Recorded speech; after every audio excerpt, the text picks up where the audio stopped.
Hey everybody, this is Claire, and this is Small Joyful Things. And this is going to be a bit of basically a bit of a special edition video.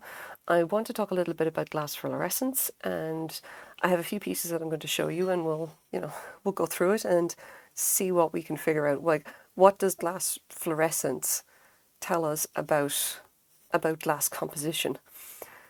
So here we go. Put that off to one side.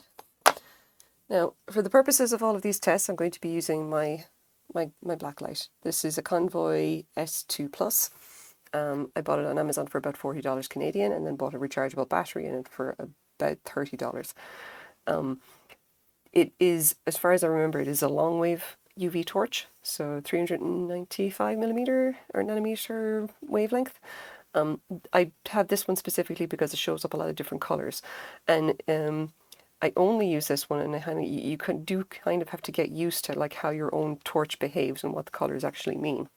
So for this, I'm going to switch off my light here.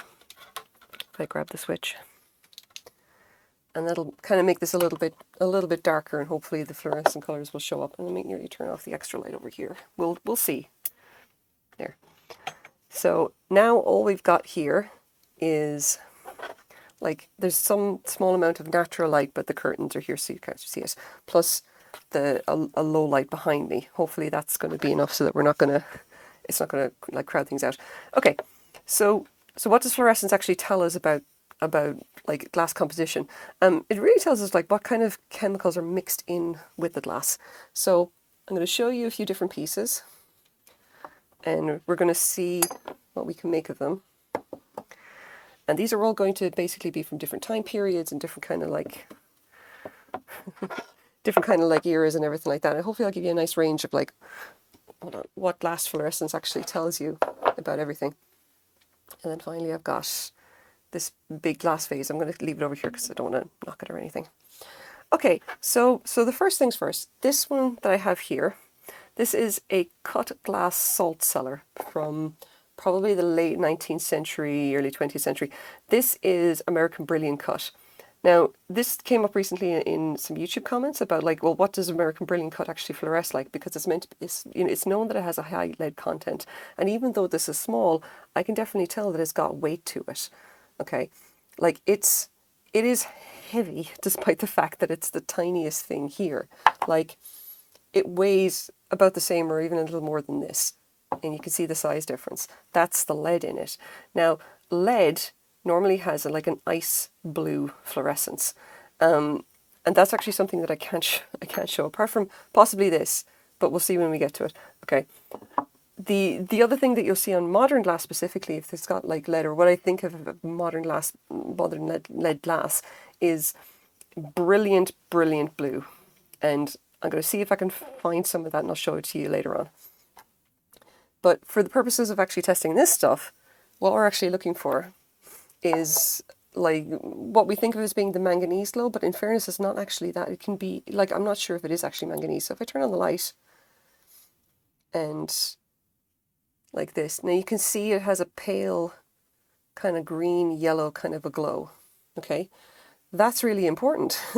Now, the torch itself is bright enough, and you have to kind of be aware of not actually, like, don't fake yourself out. Don't think that something is glowing when it's not actually. It's just like the brightness, because this is a very bright, like, kind of bluey, kind of a purpley kind of thing.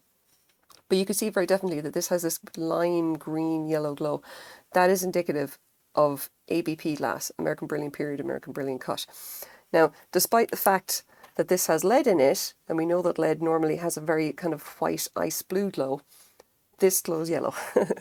And I've done some research, and I still think they're not entirely sure why this is true, but it is in fact true of ABP glass.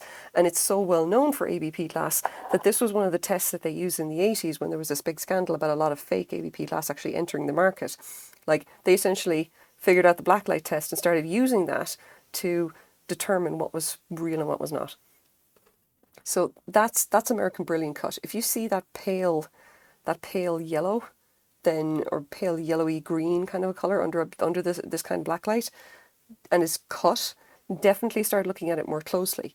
after that, you want to start looking for like things like the type of cuts that were made. Like you should be able to look at it under a loupe or something and determine whether it's like it's been made by a diamond cutting wheel or not.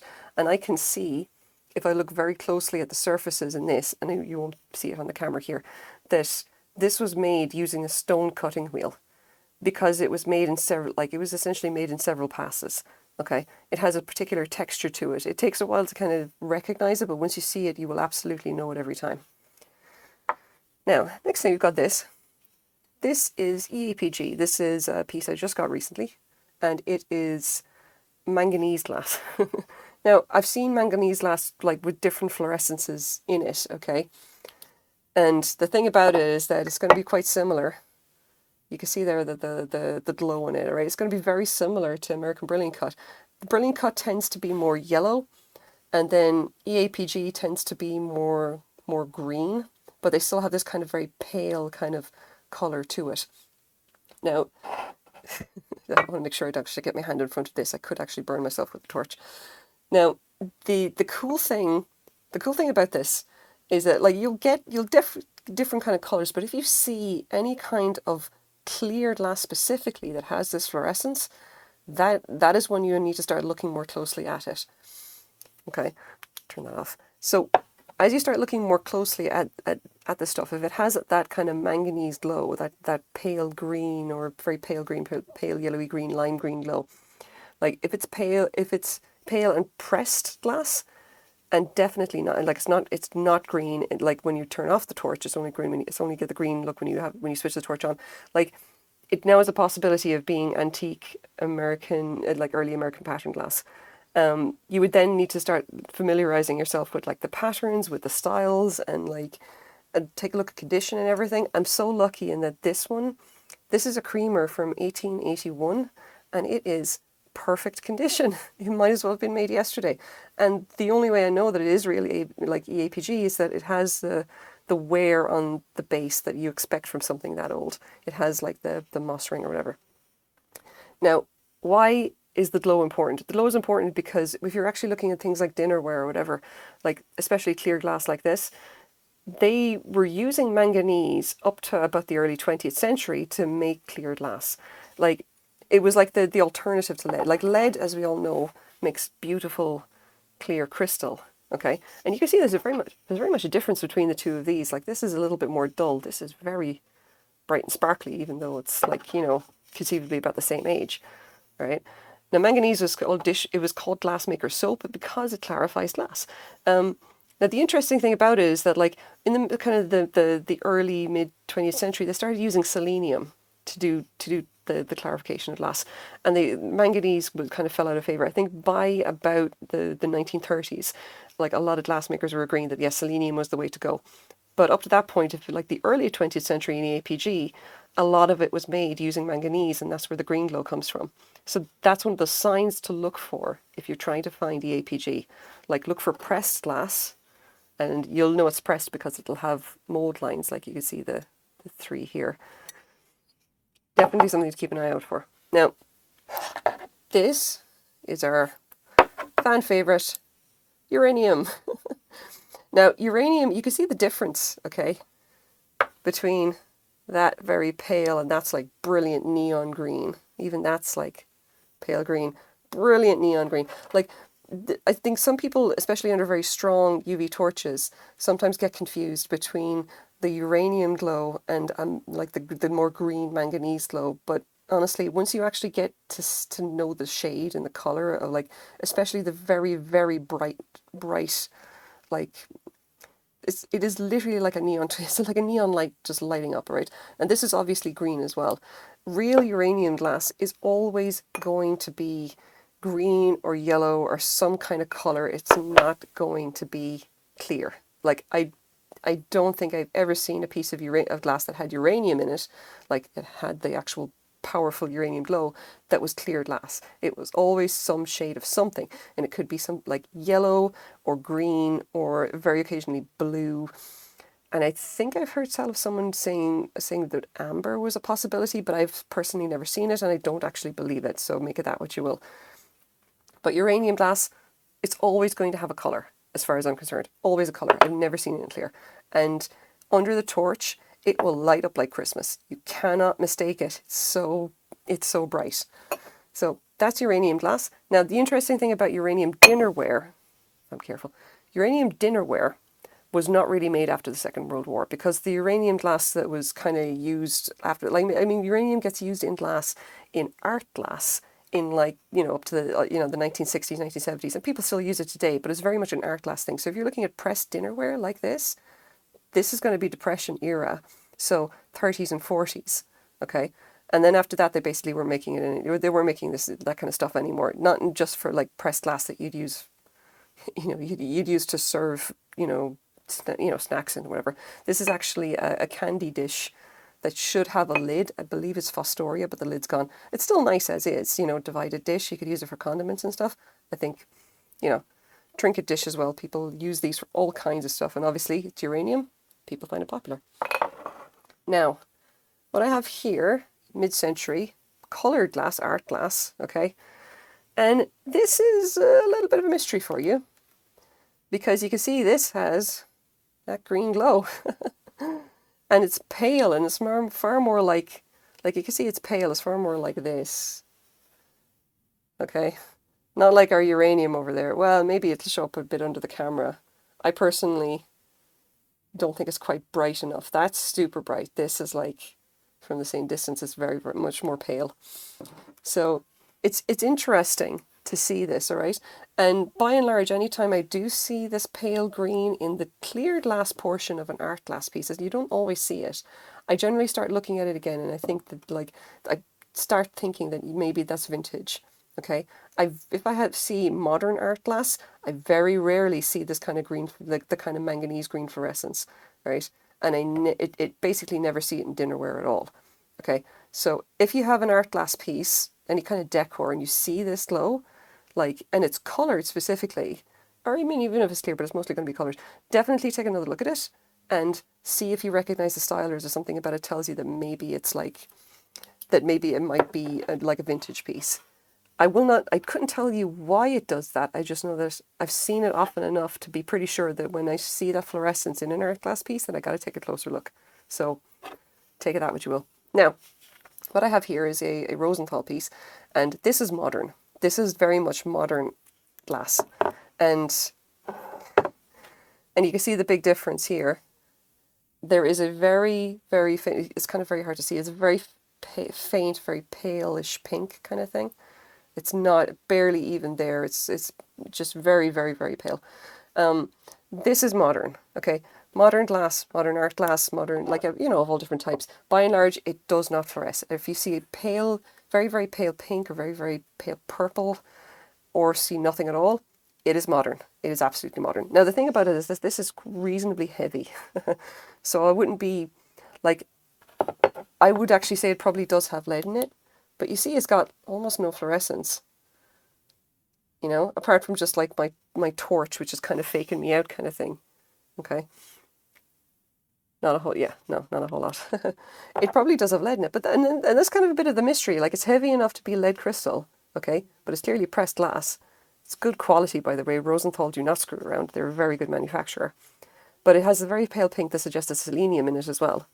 So this is kind of just goes to show you should never just rely on the fluorescence alone to determine, like, whether something is what it says it is. Like, you can use it as an indicative test. You cannot rely on it. You have to keep checking.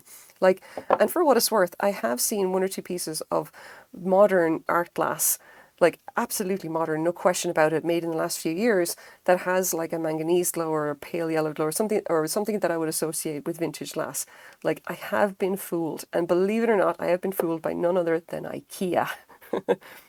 The couple of their vases, for whatever reason, I don't know where they get them from, like, they have the kind of style of mid-century modern. Obviously, Swedish mid-century is being as popular as it is, and IKEA being who they are.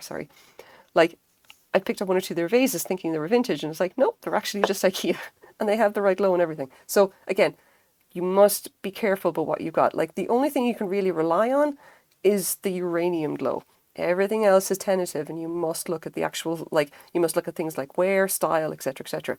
Now, next thing to show is the big vase. I'll move this out of the way. This is a absolutely beautiful check. I don't think you call it a tangled glass vase. It's splatter glass with the applied trailings up here. I do believe it is actually acrylic, and I'm super excited about that fact because this is a gorgeous, gorgeous vase. This is out of this world. Like I'm going to do some more research actually, like to research. I'm going to do some more research to identify it conclusively as acrylic. I'm not 100% sure right now, so we'll see. But the interesting thing about it, if we switch on the blacklight, is that you can start to see these orange spots that weren't visible. There you go. Like you can see that it's very much splattered glass, but they're hard to see. But if you put this on, suddenly those orange spots show up very nicely. Okay. Like super, super bright. Now, those spots are cadmium. And they're fluorescent, but you don't see it within, you don't generally see it within the vase. You see it on the surface. Like you can definitely see it kind of, if I show the base, you can see it popping up there, that ring of orange. Okay. Now, cadmium is an interesting one, all right? You will usually only see cadmium on the surface because I believe it's used as a finisher. Like there's a good shot of it there. I'll show them all up, those spots. Like, you will very frequently see cadmium on red glass, like not within it, but on the surface of it. And you'll see kind of, it will come up in these kind of patches. And it's interesting and definitely I think shows up a lot more in vintage stuff than in modern. But another one that you need to hold tentatively because like it can't really tell you anything about the composition of the internal glass. It will really only tell you about the composition on the surface of the glass. I think of all the things that I've seen that have a cadmium glow, it's really only just on the surface. It's always those orangey bits. Like the other glows that I've seen internally have been like, you know, the pale pink or red or whatever like that. And there's apparently the reds apparently can be cadmium as well. But I'm not 100% sure, so I'm not going to say that definitively. All I know is like if you see it on the surface, it's going to be it's usually these orange spots or orange, reddy orange kind of colours. Amberina glass, if you see it, get that under a black light, especially the vintage stuff, and you will absolutely see cadmium spots showing up on the surface. So something else to look out for if you're interested in that kind of glass. If you want to do a display, and a lot of people do, just get a whole bunch of cadmium glass, throw it under a UV light, and it all lights up all spotty, and it's a very interesting style of thing. Now, I'm going to go see if I can find some modern lead glass, so I'll be back in 2 seconds. And we're back. Okay, I'm going to show you 2 more types of fluorescence. First of all, I have this random glass. Put that away for a second. I went into the kitchen and picked up this glass. This is something that I know for a fact is actual modern lead crystal. So if I do this, and you can see it's very, very hard to see. You can see the pale whitish kind of a colour, but you can see the little band right here. I'm trying to do this on camera properly. It's like this right there, and the thickest part of the glass is always what you want to look at. So that is the kind of whitish kind of an ice blue or whatever. Like they call it blue. I think it's more white. That is modern. That's lead crystal. Okay. Now, as well as that, I've also got this glass. This is from IKEA, and it's still, like, again, it's fairly heavy glass, all right. And you can see that blue. I see this quite a lot in modern glass. I don't think it's lead, but I've always kind of wondered. Okay. Because anytime you see this, it's inevitably glass that's very heavy. Okay. I can't really say for sure. It is always a very bright, you can see even there, like even in the camera, you can see this ultramarine kind of blue colour. It has always be a very, very striking, very bright and very, very, very blue. And all I can tell you is that whatever that is, it is always modern glass. I don't think I've ever seen that on vintage glass. It is only modern glass. I've done some research actually trying to figure out what the hell that colour is, what that powerful ultramarine colour is. But like, I don't know what to tell you guys. I've got nothing. I've just only ever seen it in modern glass. Like, yeah, it's annoying, and I wish I could tell you for sure. But those are like, yeah, okay. The chemical stuff is going to be beyond us, I would say, at this point. For what it's worth, if you see something that's ice, like has a very strong line of ice blue fluorescence, if it seems old, definitely take a look at it anyway. The ice blue, the very, very Isle of White kind of colour is something that shows up in antique glass as well, especially in flint glass. But it's like, I don't want to say for sure, because especially for stuff like flint glass, I have not seen enough of that to be 100% about it. I've definitely seen enough of ABP glass to be sure about it. I've certainly seen enough BAPG to be sure. And then obviously uranium is fairly simple for anybody to deduce. But for what is take for this for what it's worth, and I'm hoping that, like, if you have any other tips or tricks for using a blacklight to kind of discover more stuff about glass or to help it in identification, that you guys will post on in the comments. Like, this is really me talking from my own experience and trying to kind of piece together what it means when I shine this on something and I see a particular shade or color or whatever. Like, it's so hard to tell. And again, there are no good resources, which is kind of why I'm putting out this video. Like, maybe we can start putting something together. Like, maybe let's see what we can find, I guess. Let's see if we can kind of put our heads together about what it all means. Anyway, this is my small joyful thing for the day. Thank you very much for watching. I'll leave that there. Okay. Bye-bye.